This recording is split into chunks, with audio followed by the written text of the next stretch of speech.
Hello guys, मैं हूं सूरज चौहान और आप देख रहे हैं एनसीईआरटी पोर्टल। और आज के इस लेक्चर में हम बात करने वाले हैं आपका बहुत इंपॉर्टेंट लेक्चर की।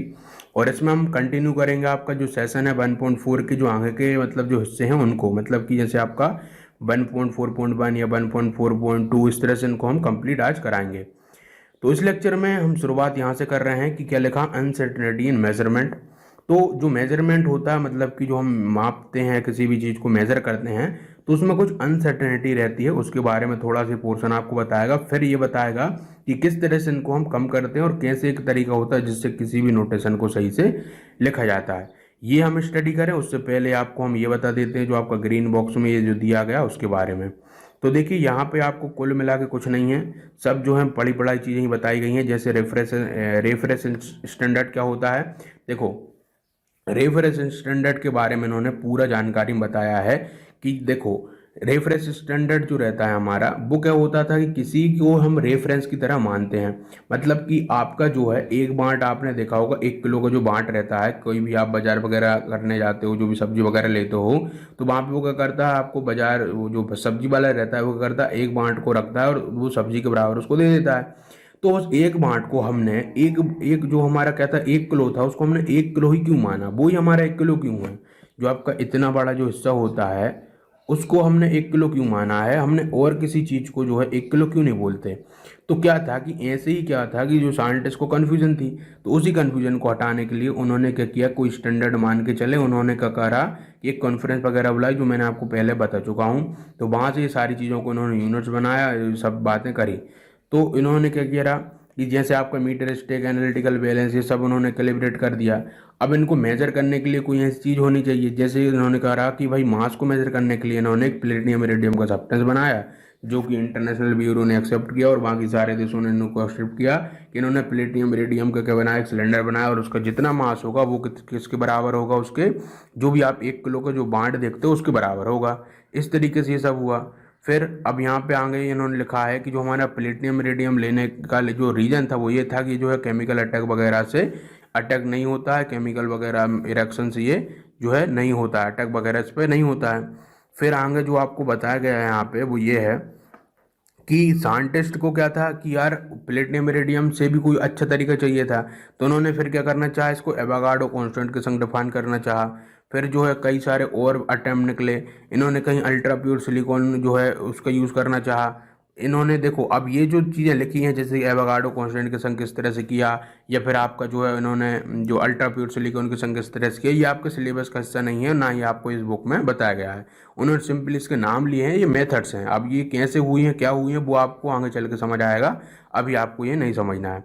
उसके अलावा कुछ अदर मेथड निकली, लेकिन वो सारी क्या मेथड थी, प्लेटिनियम इरिडियम जो सिलेंडर था उसको जो है हटा नहीं पाई थी।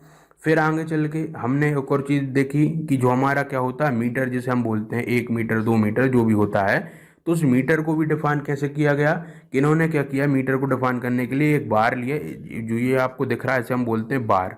तो इसको हमने क्या बोला, बार बोला। ये किससे बना था, प्लेटिनियम रेडियम से इसको बनाया गया था। क्यों बनाया गया था, क्योंकि ये भी क्या होता है, केमिकल रिएक्शन वगैरह इस पर भी नहीं होती है आसानी से, जो है ये मतलब गर्म होकर जो है लम्बा नहीं होता है या सकड़ा नहीं होता है। इस तरीके से हमने इसको लिया। अब इसको लेने से हमने क्या करा कि इसके हमने 2 पॉइंट को लिए और जितनी इनके बीच की दूरी होगी उसको हमने बोला मीटर करके।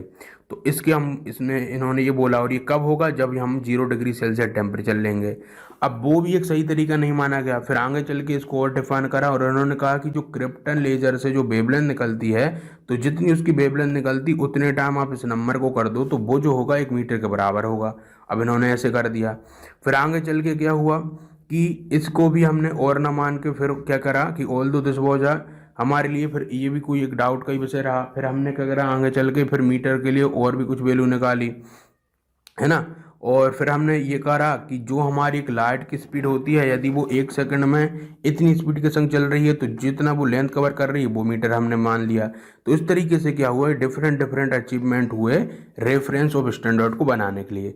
तो आपको जो इसमें सिर्फ मास और लेंथ के ही बारे में बताया गया है कि हमने मास और लेंथ को ही कैसे स्टैंडर्ड बनाया है, लेकिन बाकी का जो है हमारा, जैसे अभी बहुत सारी चीज़ें हैं, तो उनके लिए आपको इसमें नहीं बताया गया है।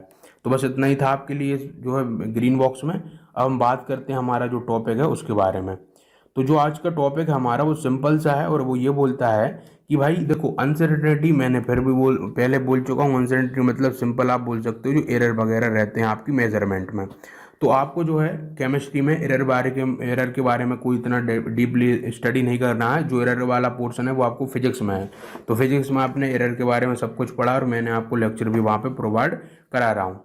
तो एरर जो रहता है मतलब कि जो अनसर्टेनिटी रहती है मेजरमेंट में, तो उसके बारे में उन्होंने क्या लिखा है कि हम जब भी बात करते हैं, क्या लिखा है इन्होंने, many a time in study of chemistry one has to deal with experimental data as well as theoretical calculations. तो जब भी हम बात करते हैं कि हमारा जो भी केमिस्ट्री में कोई भी स्टडी वगैरह करते हैं, हम जो भी हमारा डाटा वगैरह को निकालते हैं, उसको मेजर करते हैं, तो वो सब होता है किससे होता है, वो कोई भी एक्सपेरिमेंटल डाटा से होता है या थ्योरेटिकल कैलकुलेशन से होती है केमिस्ट्री की स्टडी। तो आगे बोल रहा है कि यदि हमको ये जो एक्सपेरिमेंटल डाटास हैं या थ्योरेटिकल कैलकुलेशन है, जब इसी से सब कुछ होता है, तो हमें क्या ज़रूरत है कि ये जो रहते हैं इनको बोल रहे हैं आगे चल के कि there are a meaningful base to handle the number convincingly जो है हमारा and present the data realistically with जो है certainty to the extent possible, और these ideas are discuss below detail. देखो सिंपल बोला गया है कि जो हमें रिजल्ट मिल रहा है, जो हमें डाटा मिल रहा है, यदि हमें क्या करना है, उसको सही से लिखना है या फिर उसको जो है बहुत सुविधाजनक लिखना है, तो हमें क्या ज़रूरत है, इन नीचे जो हमें कुछ तरीके दिए हैं उनकी। अब वो क्यों ज़रूरी है, क्योंकि आप इनको लिखोगे तो आपका जो भी अनसर्टेनिटी है या जो एरर जो आएगा वो कम से कम होगा। तो अब जरा हम उनको देख लेते हैं वो कौन कौन से तरीके हैं हमारे, तो खटाखट से इसको भी देखते हैं इसमें। तो गाइस यहाँ से हम स्टडी करना शुरू करते हैं साइंटिफिक नोटेशन को। तो साइंटिफिक नोटेशन क्या होती है जरा उसको समझते हैं। तो साइंटिफिक नोटेशन जो होता है, सिंपल भाषा में बोलूँ तो भैया जो भी हमारे नंबर्स रहते हैं हमारे, क्या है केमिस्ट्री वगैरह में, फिजिक्स में, जहाँ पे भी, तो उनको क्या कर पाए हम शॉर्ट में बिल्कुल रिप्रेजेंट कर पाएँ, तो उसे हम बोलते हैं साइंटिफिक नोटेशन। कैसे कि जैसे हम बोल दें आपसे भैया आपके पास जो नंबर है वो है 234041002, ऐसे करके कोई एक नंबर है। अब साइंटिफिक नोटेशन में क्या होता है, इसको हम क्या करते हैं कि इसको एक डिजिट तक लेते हैं और बाकी को सब हम 10 की पावर पर चढ़ा देते हैं। कैसे, हम यहाँ से करना शुरू करते हैं, इतने में कितनी हमको लेना है, देखिए यहाँ पे कितना है, ये 1 2 3 4 5 6 7 ये 8 है। तो हम यहाँ पे कहाँ तक लेंगे, हमारा 7 तक लेंगे और ऐसे करके लिख देंगे इसको कि 2.34 इंटू में 10 दी पावर आपका 7। तो इस तरीके से इसे हम बोलते हैं साइंटिफिक नोटेशन, और कुछ नहीं है, सब फालतू आपकी बुक में लिखा गया है और कोई मतलब नहीं है उसको पढ़ने का। सिंपल भाषा में जो हमने हाईलाइट पॉइंट करा है उनको मैं बता देता हूँ। तो यहाँ पे जो लिखी गई बातें हैं वो सिंपली आपसे ये बोलती है कि केमिस्ट्री को जब हम स्टडी करते हैं तो उसमें क्या होता है, हमारे एटम्स होते हैं, मॉलिक्यूल्स होते हैं, जो कि हमारे क्या होते हैं, बहुत ही लो मासेस के होते हैं, और जो कि हमारे प्रेजेंट है बहुत ही लार्ज नंबर में। अब लार्ज नंबर में कैसे भाई साहब, कि लार्ज नंबर का सेंस यहाँ पे ये है कि बहुत सारे आपके एटम्स हैं, बहुत सारे मॉलिक्यूल्स हैं, तो उनमें क्या होते हैं, बहुत कम कम मास वगैरह होते हैं, ये आपको बोला गया है। आगे बोला जा रहा है कि केमिस्ट में को क्या करना पड़ता है, डील करना पड़ता है ऐसे नंबर से जो कि लार्ज होते हैं। कैसे, उसमें जो डिजिट्स रहती हैं वो बहुत ज़्यादा रहती है, जैसे कि आपका 6020200000, इस तरह से आपकी डिजिट्स होती हैं। अब इनको भैया रिप्रेजेंट करना एक सिंपल इस तरह से लिख के, तो वो तो बड़ा ही हमारे लिए बेवकूफ़ वाला सवाल है। तो इस तरह से इसको तो हम रिप्रेजेंट करेंगे नहीं, तो फिर क्या तरीका है, वो मैंने अभी आपको ऊपर बताया था वो तरीका, और सिंपल आपको वही समझना है। तो फिर आगे बोला जा रहा है कि भाई साहब जैसे मॉलिक्यूल से आपका 2 ग्राम ऑफ हाइड्रोजन गैस का या फिर और स्मॉल जिसका कि मास हमारा इतना इतना हो सकता है। देखो हमको यहाँ पे एक वैल्यू दे दी इन्होंने ग्रेटर, एक वैल्यू दे दी इन्होंने स्मॉल, तो आपका जो है वो इतनी इतनी बड़ी वैल्यू भी हो सकती है केमिस्ट्री में और इतनी छोटी छोटी वैल्यू भी हो सकती है। और बोल रहे हैं कि जैसे आपके कुछ कांस्टेंट हैं, जैसे प्लैंक कांस्टेंट हुआ, स्पीड ऑफ लाइट हुआ, चार्ज ऑन पार्टिकल्स हुआ, तो ये भी क्या है आपके एक तरीके से जो है बहुत विशाल नंबर में लिखे जाते हैं। जैसे प्लैंक कांस्टेंट है उसकी आपको देखने मिलेगा, आपको 10 दी पावर कुछ मिलेंगी आपको। जैसे स्पीड ऑफ लाइट है तो वहाँ पे 10 दी पावर आपको 8 देखने को मिलेगा, है ना। और इसी तरीके से आपको आगे चल के समझ आएगा। तो ऐसे करके बहुत जो है विशाल विशाल ये छोटे छोटे नंबर आपको मिलते हैं और उनको रिप्रेजेंट करना बहुत हमारे लिए कठिन हो जाता है। तो आगे लिखा है कि इट में लुक जो है funny for a moment to write और count numbers involving so many zeros, but it offer a real challenge to do simple mathematical operations of addition. बोल रहा है हमसे कि भैया ये जो है हमारे लिए ऐसे करके इनको लिखना हमारे लिए क्या है, वो फनी है, मतलब मजाक पूर्ण चीज़ है वो, और क्या बोला जा रहा है, इनको काउंट करना भी मजाकपूर्ण है जिसमें इतनी सारी जीरोस हो, लेकिन ये क्या करता है, हमें ऑफर करता है एक रियल चैलेंज जो कि हमें to do simple mathematical operation of addition वगैरह के लिए, सब्ट्रैक्शन, मल्टीप्लिकेशन या डिवीजन जो है सच नंबर से। तो अब आगे हमसे बोला जा रहा है कि you can write any two जो है numbers of the above types and try any one of the operations you like to accept as challenge and then you will really appreciate the difficulty in handling such number। तो बोला जा रहा है आप किसी भी एक को उठाओ और उसको जो है आप करके देखिए, तो उसमें क्या होगा, आपको बहुत ज़्यादा दिक्कत आएंगी। सिंपल ये बात आपको बोली गई है, मतलब जो ऊपर आपको जो दो नंबर दिए गए हैं इनमें से कोई भी आप एक करके देख लो, तो उसकी जब जो भी करोगे आप इसकी कैलकुलेशन जैसे कुछ भी करोगे तो आपके लिए बहुत जो है क्या हो जाएगी, परेशानी आ जाएगी। और बोल रहे हैं इसी प्रॉब्लम को सॉल्व करने के लिए, this problem is solve by using a scientific notation for such numbers. तो इसी प्रॉब्लम को सॉल्व करने के लिए हमारे पास क्या तकनीक आई है, वो है साइंटिफिक नोटेशन। अब साइंटिफिक नोटेशन क्या होता है, जैसे मैंने आपको ऊपर बताया था, तो एक्सपोनेंशियल जो नोटेशन इन जो है which any number can be represented in the form of N ten the power N. अब ये क्या है, सिंपल भाषा में बोलें तो ये है कि जो भी नंबर रहेगा उसको आप यहाँ लिखोगे, 10 दी पावर करके आप वो नंबर लिखोगे जो कि आप क्या कर रहे हो, जो डिजिट्स आप काउंट करोगे उन डेसिमल के बाद। जैसे अभी मैंने आपको एग्जांपल दिया था, तो वहाँ पे मैं फिर से लेता हूँ, जैसे आपके पास है 2 3 1 4 5, तो यहाँ से जो हम डेसिमल लगाएंगे वो हम कोई भी क्या करेंगे, एक पॉइंट को यहाँ से जो एक डिजिट है उसको तो रखेंगे ही नंबर के तौर पर। जैसे हमने रख लिया क्या 2, तो 2.3145। अब मैंने जो डेसिमल लगाया है वो कितनी उसके बाद लगाया है भाई, तो देखेंगे हम यहाँ से करके 1 2 3 4 4 के बाद लगा, इसलिए हम 10 दी पावर 4 कर देंगे। जो स्मॉल एन है वो हमारा कितना हो जाएगा, यहाँ पे स्मॉल एन 4 हो जाएगा, और जो एन है वो हमारा कितना है, वो है 2.3145 करके है। इस तरीके से हम बोलते हैं साइंटिफिक नोटेशन, और कुछ भी नहीं होती साइंटिफिक नोटेशन। तो इस तरीके से लिखा जाता है, और जहाँ पे जो एन है वो क्या है, आपका एक्सपोनेंट है हैविंग अ पॉजिटिव या फिर नेगेटिव वैल्यू सकती है उसकी, और जो एन है वो नंबर है जिसका हम बोलते हैं डिजिट वाले, जो भी हमको अभी मैंने ऊपर बताए थे। तो इसको मैं लिखा ही रहने देता हूँ जिससे आपको याद रहेगा। तो ये हम अभी लिखा रहने देते हैं जिससे हम इसको याद रख पाएंगे। तो विच वेरीज करता है वो कहाँ से, आपका जैसे कि आपका 1.00 से लेके आपका 9.999 तक आप इसको लिख पाते हो, है ना। तो 10 भी कैन राइट, कोई भी नंबर को जब हम लिखते हैं तो उसको कैसे कैसे लिख पाते हैं, जैसे कि आपका 2.508 एस, इसको हम लिख सकते हैं कैसे कि इस 2 पॉइंट को हम क्या कराएंगे, इस तरह करा के इसको 10 दी पावर हम 2 करा देंगे। तो सिंपल वे है लिखने का, और कुछ नहीं है। तो साइंटिफिक नोटेशन इस तरह से हम इसको लिख पाएंगे। और note that while writing it the decimal had to be moved to the left by 2 places and same is the exponent 2। तो जितनी प्लेस हमारा जो डेसिमल जाएगा उतना ही हम क्या करेंगे, उतनी पावर लगाएंगे। जैसे डेसिमल यदि यहाँ ना हो कि वो यहाँ जाता पीछे, तो क्या होता है, जैसे कि ये जो आपका डेसिमल यहाँ है वो यहाँ से हट के क्या होता, वो कहीं यहाँ पे जाता, तो वहाँ पे हम जब राइट जाते या पीछे जाते तो वहाँ पे फिर हम नेगेटिव का यूज़ करते, तो वो फिर हम देखेंगे आगे चल के। तो बोल रहा है कि उतना ही हम क्या कराएंगे, एक्सपोनेंट करा जाएंगे, जो कि 10 दी पावर में लगेगा आपका। और सिमिलरली जैसे कोई हमारा है 0.00016 कैन भी जो है रिटर्न ऐसा हमारा हो सकता है कैसे, कि आप इस पॉइंट को कहाँ लाओ, उठा के यहाँ लगा दो, और आप कितनी डिजिट राइट आए हो, तो देखिए 1 2 3 और यहाँ पे 4 आए हो, तो 4 के लिए -4 आपने लगा दिया, 10 दी पावर -4 और 1.6 आपने लिख दिया। तो इस तरीके से ये जो है तरीका है आपका। तो इस तरीके से सब लिखा जाता है। आगे बोल रहा है जो decimal has to be move from a place to the right हुआ, वो -4 is exponent to the scientific notation में लिखा जाएगा। और while performing mathematical operation on the number express in the scientific notation for the following points are to be kept in mind. तो अब भैया in scientific notation को लिखने के लिए भी हमें कुछ कुछ बातों को भी ध्यान में रखना पड़ता है, या फिर कैलकुलेशन करने के लिए भी कुछ कुछ बातों को ध्यान में रखना पड़ता है। और वो क्या क्या है जरा देखिए। तो इसके लिए जैसे कि अब आपका यहाँ से हमारा क्या है कि जब हम क्या कराएं मल्टीप्लिकेशन या फिर डिवीजन वगैरह करें, तो हम साइंटिफिक नोटेशन का कैसे क्या यूज़ करते हैं जरा उसको समझते हैं। तो जब हम मल्टीप्लिकेशन या फिर हम डिवीजन करा रहे होते हैं, तो क्या लिखा है इन्होंने कि these two operation follow the same rule which are there for exponential numbers. तो बिल्कुल सिंपल रूल लगेगा जो कि एक्सपोनेंशियल नंबर्स में आपका आपने पढ़ा भी होगा, जो लगता है कैसे होगा कि सिंपली आपको क्या करना होगा यहाँ से कि जब आप इन दोनों को मल्टीप्लाई करा रहे हो एक दूसरे से, तो आप क्या करिए कि इसका इससे मल्टीप्लाई कराइए और इसका इससे मल्टीप्लाई कराइए।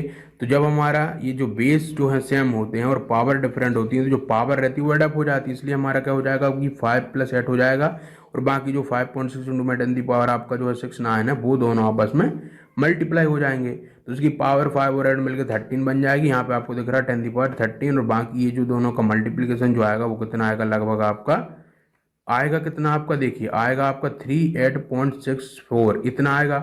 लेकिन अब हमने एक और फिर से इसमें वही लगा देंगे, इस पॉइंट जो हमारा है डिजिट, ये जो डेसिमल है उसको फिर यहाँ ले जाएंगे। तो ये एक जो हमने प्लेस लाए हैं तो एक पावर बढ़ा देंगे, तो 10 आपका 14 हो जाएगा, और यहाँ पे हमारा 3.864 यहाँ पे लिखा जाएगा। एक और एग्जाम्पल इन्होंने लिया, जैसे कि आपका है कि 9.8 इंटू में 10⁻², और एक है आपका 2.5 इंटू में 10⁻6। तो इसके लिए क्या करना होगा, सिंपली इन दोनों को आपको ये दोनों लेंगे, इन दोनों को क्या हो जाएगा कि जो हमारी पावर है वो एडअप हो जाएंगी। देखो माइनस में कुछ हो, जो सिंपल रूल होता है वो आपको लगाना रहता है यहाँ पे। तो क्या करना होगा कि माइनस और माइनस आपस में मिलके कितना बनाएंगे, माइनस का बना लेंगे, और इनका मल्टीप्लिकेशन करके आपको जो वैल्यू मिलेगी वो लगभग इतनी मिलेगी। अब ये मिल गई है, तो एक डेसिमल को हम इधर भेज के इधर पावर एडअप कर देंगे। तो पावर जब एडअप होगी तो प्लस का 1 होगा, तो -8 + 1 क्या हो जाएगा आपका -7। समझ गए। अब ये तरीका था कि किसी भी चीज़ को मल्टीप्लाई करने का। अब जब हम डिवीजन करते हैं तो उसमें साइंटिफिक नोटेशन में क्या ध्यान रखना रहता है वो जरा समझिए। तो जैसे कि आपके पास क्या है, कोई भी ये नंबर दिए गए हैं और उसको हम डिवाइड कर रहे हैं, जैसे कि 2.7 इंटू में 10⁻³ और एक है 5.5 इंटू में 10 जो है 4। इसके लिए सिंपल रूल याद रखिए कि ये जो हमारा क्या होगा कि ये ऊपर चला जाएगा। जब ये ऊपर जाएगा तो हमारी ये जो 10⁻4 है वो माइनस में आ जाएगा, और ये हो जाएगा -4। तो ये जब ऊपर जाएगा तो हमारा किस तरीके से लिखा जाएगा, 10⁻³ -4, ये दोनों आपस में जोड़ेंगे तो 10⁻7 आपको मिलेगा। और ये जो आपको नंबर बचा ये वाला, इसको बस डिवाइड करा लो आप। तो 2.7 डिवाइडेड बाई 5.5 क्या होता है आपको जो है पता, वो होता है इतना। तो वो आप लिखने के बाद हम क्या करेंगे कि हम कभी भी जो हमारा नंबर वगैरह लिखेंगे तो उसको हम कभी भी 0 पॉइंट की फॉर्म में नहीं लिखते। हम उसको कैसे लिखते हैं, या तो हम उसको 1.1 लिखेंगे, या फिर उसको हम ज़्यादा से ज़्यादा 9.9 वाले में लिखेंगे। इसलिए हम क्या करेंगे, इसको जो है 4 वाले को उधर लाने के लिए एक डेसिमल इधर भेजेंगे, जिससे कि हमारा क्या हो जाएगा, यहाँ से एक और पावर हम कम कर रहे हैं, इसलिए -7 -1 होकर माइनस का हटा जाएगा, और 4.909 इंटू में 10 आपका -8 इसका आंसर आ जाएगा। सिंपल तरीका, कुछ भी नहीं है ना। अब हम देखते हैं, जब हम एडिशन या फिर सब्ट्रैक्शन करा रहे हो इन्हीं नंबर्स का जिसमें साइंटिफिक नोटेशन यूज हुई हो, तो हम क्या करते हैं। तो इनके लिए बोल रहे हैं कि फॉर दीज टू ऑपरेशंस के लिए तो हम क्या करते हैं, first the numbers are written in such a way that they have the same exponent. तो हम सबसे पहले तो ये करते हैं, इसमें बहुत इंपॉर्टेंट रूल है कि हम उस एक्सपोनेंट जो रहता है हमारा उसको बिल्कुल सेम बनाते हैं। सेम बनाने का मीन ये रहता है, जैसे आपको एक नंबर दिया है 2.5 इंटू में 10 आपका दिया है 3, और एक दिया है आपको क्या, एक दिया है 1.5 इंटू में 10 आपका कितना 4। तो सबसे पहले आप क्या करिए कि जैसे आपको कोई भी, जैसे आप सेम बना लीजिए, जैसे 10⁻³ और एक है 10⁻4, तो आप चाहो तो 10⁻4 दोनों साइड बना लो, या फिर 10 जो है आपका 3 बना लो। तो यहाँ पे क्या लग रहा है, कौन सही रहेगा, तो 10⁻3 सही रहेगा। तो इसलिए हम इसको कैसे लिखेंगे कि 10 जो है कितना 2.5 इंटू में 10 आपका ये 3, और यहाँ से इनको हम प्लस कर रहे हैं, तो ये हमारा कितना हो जाएगा 2, ये हो जाएगा हमारा कितना, यहाँ से हम एक पावर इसको दे रहे हैं, तो ये हो जाएगा 15 इंटू में 10 आपका 3। तो ये 3 जो 10 है वो यदि कॉमन आ जाएगा तो इस तरीके से ये जाएगा, और अंदर क्या बचेगा हमारा कि 2.5 प्लस का जो हमारा 15, ये जाएगा लगभग आपका 17.5 इंटू में 10 आपका 3। तो इस तरीके से ये जो तरीका होता है कोई भी हमारे साइंटिफिक नोटेशन में एडिशन या सब्ट्रैक्शन करने का, तो सबसे पहले हम एक्सपोनेंट को कॉमन या फिर हम सेम बनाते हैं, और आफ्टर दैट द कोएफिशिएंट जो कि डिजिट टर्म आर एडेड और सब्ट्रैक्ट ऐसा केस में भी, और जैसे आप करते आ रहे हो वैसे उनको ऐड या सब्ट्रैक्ट करते हैं। जैसे कि हमें ऐड करना हो 6.65 इंटू में 10 को किसके संग, 8.95 इंटू में 10 को, जो मैंने एग्जाम्पल बताया उसी की तरह है, जिसमें भी आपको 10 और 10 वगैरह लिया गया है। तो इन्होंने क्या करा है, इन्होंने इसके लिए सबसे पहले क्या करा कि 10 को दोनों साइड कॉमन बनाने के लिए इस डिजिट को उधर भेज दिया, जिससे कि क्या हुआ, मतलब कि इस डेसिमल को उधर भेजने से एक पावर यहाँ पे बढ़ गई और 10 यहाँ पे हो गया। जब दोनों साइड 10 हो गया तो यहाँ से हमने 10 को कॉमन ले लिया, बाकी ये दोनों चीज़ें आपस में जुड़ गई, और रिजल्ट हमें क्या मिला 7.545 इंटू में 10 हमें मिल गया। सिमिलरली आप जो है एक और तरीके से भी मतलब कि सब्ट्रैक्ट वगैरह आप इसी तरीके से करते हो, जैसे कि आपको यहाँ पे दिया है कितना 2.5 इंटू में 10⁻⁻2 माइनस आपको 4.2 में 10⁻⁻3। इसके लिए क्या करना होगा, सिंपली आप चाहो तो 10⁻2 कॉमन बना लो या फिर 10⁻3 बना लो। तो हम यहाँ से 10⁻2 इन्होंने बनाया, तो वो बनाने के बाद यहाँ से क्या होगा, सिंपली जो सब्ट्रैक्शन का रूल होता है वो लगा के हमें आंसर इतना मिल जाएगा। देखिए इनको मैंने फास्टली इसलिए लिया, कुछ भी नहीं है इनमें, सिंपल जो चीज़ थी वो आप समझ चुके हो, बाकी जो तो सब हलवा है ना। तो अब यहाँ से हम अगले लेक्चर से लेने वाले हैं आपका क्या है, साइंटिफिक नोटेशन। तो साइंटिफिक माफ कीजिएगा, सिग्निफिकेंट फिगर को हम लेने वाले हैं अगले लेक्चर में। तो सिग्निफिकेंट फिगर्स क्या होते हैं अगले लेक्चर में पूरा खासकर इनको जानेंगे, और बिल्कुल सिंपल चीज़ें हैं, कोई भी घबराने की बात यहाँ पे नहीं है। तो अगले लेक्चर में सिग्निफिकेंट फिगर की बात हम करेंगे। तो इस लेक्चर में इतना ही रखते हैं। Thank you very much.